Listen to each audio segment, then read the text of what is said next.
ನಮಸ್ಕಾರ, ಕರ್ನಾಟಕ ನ್ಯೂಸ್ಗೆ ಸ್ವಾಗತ. ನಾನು ಚಂದನ್ ಶರ್ಮಾ. ಮೊದಲಿಗೆ ಹೆಡ್ಲೈನ್ಸ್.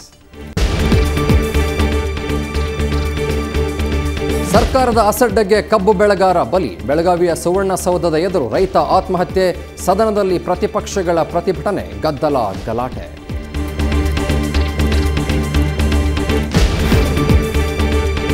ಸಿಎಂ ವಿರುದ್ಧ ಅನ್ನದಾತರ ಆಕ್ರೋಶ. ಸಿದ್ದರಾಮಯ್ಯ ರಾಜೀನಾಮೆಗೆ ಪ್ರತಿಪಕ್ಷಗಳ ಒತ್ತಾಯ. ಮೃತ ರೈತನ ಕುಟುಂಬಕ್ಕೆ 10 ಲಕ್ಷ ರೂಪಾಯಿ ಪರಿಹಾರ.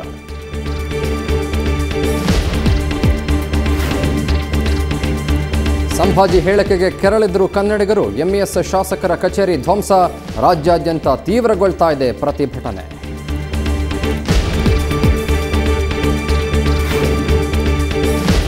ಶಾದಿ ಭಾಗ್ಯ ವಿಸ್ತರಣೆಗೆ ಯಡಿಯೂರಪ್ಪ ಬಿಗಿಪಟ್ಟು. ಬಿಎಸ್ವೈ ಮನವೊಲಿಕೆಗೆ ಅಂಬರೀಷ್ ಕಸರತ್ತು. ಸಂಜೆ ವೇಳೆಗೆ ಕಬ್ಬು ಬೆಳೆಗಾರರ ಹೋರಾಟಕ್ಕೆ ಕೈ ಜೋಡಿಸಿದ್ರು ಮಾಜಿ ಸಿಎಂ.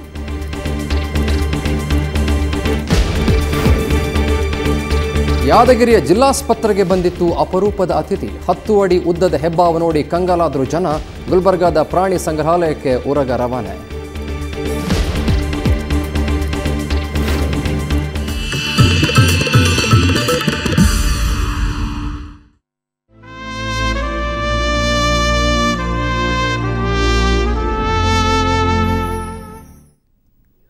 ಕಬ್ಬಿಗೆ ಬೆಂಬಲ ಬೆಲೆ ವಿಚಾರ ರೈತನೊಬ್ಬನನ್ನ ಬಲಿ ಪಡ್ಕೊಂಡಿದೆ. ಅನೇಕ ದಿನಗಳಿಂದ ಕಬ್ಬಿಗೆ ಬೆಂಬಲ ಬೆಲೆ ಕೊಡುವಂತೆ ಅನ್ನದಾತರು ಸರ್ಕಾರವನ್ನ ಒತ್ತಾಯ ಮಾಡ್ತಾನೆ ಇದ್ರು.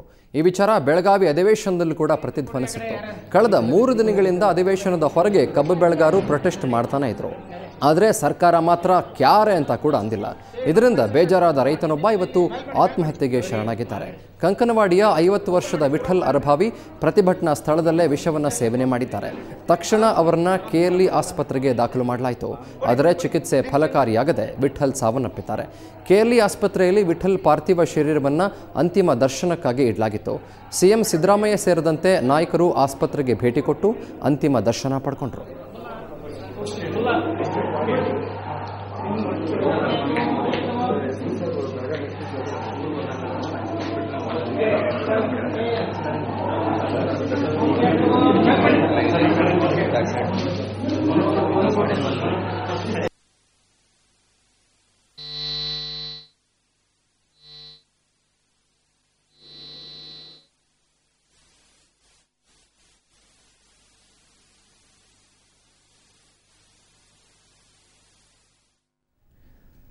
ಇನ್ನು ರೈತನ ಆತ್ಮಹತ್ಯೆ ವಿಚಾರ ಸದನದಲ್ಲಿ ತೀವ್ರ ಗದ್ದಲಕ್ಕೆ ಕಾರಣವಾಯಿತು. ಮಧ್ಯಾಹ್ನ ಸದನ ಶುರುವಾಗ್ತಾ ಇದ್ದಂತೆ ಸಿಎಂ ಸಿದ್ದರಾಮಯ್ಯ ರೈತನ ಆತ್ಮಹತ್ಯೆ ಕುರಿತಂತೆ ಹೇಳಿಕೆ ಕೊಡೋಕೆ ಮುಂದಾದರು. ಈ ವೇಳೆ ಸದನದ ಬಾವಿಗಿಳಿದ ಯಡಿಯೂರಪ್ಪ ಸಿಎಂ ವಿರುದ್ಧ ವಾಗ್ದಾಳಿ ನಡೆಸಿದರು. ಈ ವೇಳೆ ಬಿಜೆಪಿ ಸದಸ್ಯರು ಯಡಿಯೂರಪ್ಪ ಬೆಂಬಲಕ್ಕೆ ಧಾವಿಸಿದರು. ಸದನದಲ್ಲಿ ಸಿಎಂ ಮತ್ತು ಸರ್ಕಾರದ ವಿರುದ್ಧ ಧಿಕ್ಕಾರವನ್ನು ಕೂಗಲಾಯಿತು. ಈ ವೇಳೆ ಸದನ ಗದ್ದಲದ ಗೂಡಾಯಿತು. ಗಲಾಟೆ ನಡುವೆನೇ ಸಿದ್ದರಾಮಯ್ಯ ಮೃತ ರೈತನ ಕುಟುಂಬಕ್ಕೆ 10 ಲಕ್ಷ ರೂಪಾಯಿ ಪರಿಹಾರವನ್ನು ಘೋಷಣೆ ಮಾಡಿದರು. ಇನ್ನು ಸದನದಲ್ಲಿ ಗಲಾಟೆ ಜಾಸ್ತಿಯಾಗಿದ್ದರಿಂದ ಕಲಾಪವನ್ನು ನಾಳೆಗೆ ಮುಂದೂಡಲಾಯಿತು.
ನಡೀಬಾರದಂತ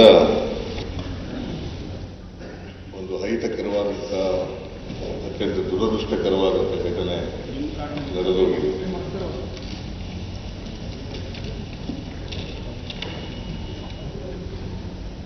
ಶ್ರೀ ವಿಠಲ ಭೀಮಪ್ಪ ಅರ್ಬಾವಿ ಅಂತಕ್ಕಂಥ ರೈತ ಸುಮಾರು 50 ವರ್ಷ ವಯಸ್ಸಾಗಿದ್ದಂಥವರು ರಾಯಬಾಗ್ ತಾಲೂಕಿನ ಕಂಕನವಾಡಿ ಗ್ರಾಮದ ಕೃಷಿಕ ಕುಟುಂಬಕ್ಕೆ ಸೇರಿದವರು. ಇವರು ಸಣ್ಣ ರೈತರಾಗಿದ್ದರು. ಇವರಿಗೆ ನಮಗೆ ಈ ಸಿಕ್ಕಿರ್ತಕ್ಕಂಥ ಮಾಹಿತಿ ಪ್ರಕಾರ ಸಣ್ಣ ರೈತರು ಇವರಿಗೆ ಇದ್ದಂಥ ಆಸ್ತಿ ಜಮೀನುಗಳು 2 ಎಕರೆ 12 ಗುಂಟೆ ಜಮೀನು, ಇದರಲ್ಲಿ ಕಬ್ಬು ಬೆಳೀತಾ ಇದೆ. ಇವರು 25/11 ಈ ತಿಂಗಳಿಂದ ಸುವರ್ಣಸೌಧ ಎದುರು ಗೋಪಾಲ್ ಜಿನಗೌಡ ಆಸ್ಪತ್ರೆ ಮುಂದೆ ಧರಣಿನಲ್ಲಿ ಭಾಗವಹಿಸಿದರು. ಇವತ್ತು ಸುಮಾರು 1 ಗಂಟೆ ಸಮಯದಲ್ಲಿ ರೈತರನ್ನು ಉದ್ದೇಶಿಸಿ ಭಾಷಣ ಕೂಡ ಮಾಡಿದರು. ನಂತರ ವೇದಿಕೆ ಹಿಂದೆ ಹೋಗಿ ವಿಷ ತಗೊಂಡಿದ್ದಾರೆ ಅಂತೇಳಿ ಇರ್ತಕ್ಕಂಥ ಮಾಹಿತಿ, ಪೆಸ್ಟಿಸೈಡ್. ನಾನು ಆಸ್ಪತ್ರೆಗೆ ಹೋಗಿದ್ದೆ. ಆಸ್ಪತ್ರೆಗೆ ನಮ್ಮೆಲ್ಲ ನಮ್ಮ ಅಲ್ಲಿ ಡಾಕ್ಟರ್ ಪ್ರಕಾರ ಪೆಸ್ಟಿಸೈಡ್ ತಗೊಂಡಿದ್ದಾರೆ. ಅಲ್ಲಿ ಕುಡಿದ ತಕ್ಷಣವೇ ಅಲ್ಲಿ ಪಕ್ಕದ ಆಸ್ಪತ್ರೆಗೆ ಹೋಗಿದ್ದಾರೆ. ಅಲ್ಲಿ ಟ್ರೀಟ್ಮೆಂಟು ಪ್ರಾಥಮಿಕ ಚಿಕಿತ್ಸೆ ಕೊಟ್ಟು ಕೂಡ ಅದು ಫಲಕಾರಿಯಾಗದೇ KLE ಆಸ್ಪತ್ರೆಗೆ ಅವರು ರೆಫರ್ ಮಾಡಿದ್ದಾರೆ. ಅಲ್ಲಿ ಹೋದಾಗ ಅಷ್ಟೊತ್ತಿಗಾಗಲೇ ಇವರು ಪ್ರಾಣ ಹೋಗಿದ್ದು ನಿಧನರಾಗಿದ್ದಾರೆ. ಇವರಿಗೆ 2 ಗಂಡು ಮಕ್ಕಳಿದ್ದಾರೆ. ಮತ್ತೆ ಕೃಷಿ ಹಾಗೂ ಕೂಲಿ ಕೆಲಸ ಅವ್ರ ಮಕ್ಕಳು ಮಾಡ್ತಾ ಇದ್ದಾರೆ ಅಂತೇಳಿ ಮಾಹಿತಿ ಇದೆ. ಜೊತೆಗೆ ಸುಮಾರು 5-6 ಲಕ್ಷ ರೂಪಾಯಿವರೆಗೆ ಸಾಲನೂ ಕೂಡ ಮಾಡ್ಕೊಂಡಿದ್ರು ಅಂತಕ್ಕಂಥದ್ದು ಈಗಿರ್ತಕ್ಕಂಥ ಮಾಹಿತಿ. ಬಹುಶಃ ಇದು ನಾವು ಯಾರು ಕೂಡ ಬಯಸಿದ್ದು ಅಥವಾ ನಿರೀಕ್ಷೆ ಮಾಡದಂಥ ಘಟನೆ. ನಮ್ಮೆಲ್ಲರಿಗೂ ಕೂಡ ಬಹಳ ದುಃಖ ಆಗಿದೆ. ಇಂಥ ಘಟನೆ ಬಹುಶಃ ನನ್ನ ರಾಜಕಾರಣಕ್ಕೆ ಬಂದ ಮೇಲೆ, ಈ ಸದನಕ್ಕೆ ಬಂದ ಮೇಲೆ ಈ ಥರದ ಘಟನೆ ನಾನು ನೋಡ್ತಾ ಇರ್ತಕ್ಕಂಥದ್ದು. ಇನ್ನು ಈ ದುರಂತದ ಬಗ್ಗೆ ಪ್ರತಿಪಕ್ಷದ ನಾಯಕರು ಏನು ಹೇಳ್ತಾರೆ ಹೇಳ್ತೀನಿ, ಒಂದು ಪುಟ್ಟ ಬ್ರೇಕ್ ಆದ್ಮೇಲೆ.